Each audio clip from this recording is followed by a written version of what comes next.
Hello, আজকে আমাদের বাড়িতে মাছ রান্না হচ্ছে। আর তোমরা এইভাবে একবার মাছ রান্না করে দেখো, খুব সুন্দর করে খেতে। কি বলবো তোমাদেরকে। আর দেখো, মাছগুলোকে আমি পরিষ্কার করে এখন ধুয়ে নিচ্ছি। আর লবণ দিয়ে ভালো করে, যত তোমার মনে রাগ আছে আছে ধুয়ে নিতে হবে।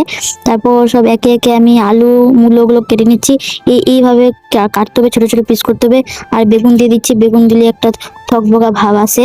আর যা দেখতে পাচ্ছ আমার ক্যামেরাম্যান আমার। তারপর পেঁয়াজ রসুনের পরিমাণটা একটু বেশি লাগবে, টমেটো ধনিয়া। আর এই যে রসুন পেঁয়াজ আমি একে একে করে বেটে নিচ্ছি শিলটিতে বাটলে একটা আলাদাই টেস্ট আসে তরকারির। আর এই কড়াইটা দেখে কিছু মনে করবে না, আমার মা আগে চপ পেঁয়াজি দোকান দিত, তাই বলে কড়াইটা এখন পুড়ে গেছে। তো এই কড়াই রান্না বান্না করছি। আর দেখতে পাচ্ছ মাছগুলো ভাজা হয়ে কমপ্লিট হয়ে গেছে।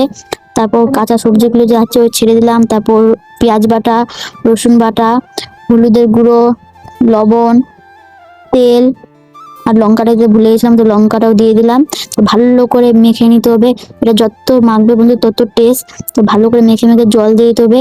আর উনুনে আমি তরকারিটা এখন চাপিয়ে দিচ্ছি আর ঢাকা দিয়ে দিচ্ছি। কোনো তরকারিতে নাড়াচাড়া কিছু এখন করবো না। তারপর দেখতে পাচ্ছি অর্ধেকের বেশি সিদ্ধ হয়ে গেছে, তখন আমি উপর থেকে ধনিয়া আর টমেটো দিয়ে দেবো।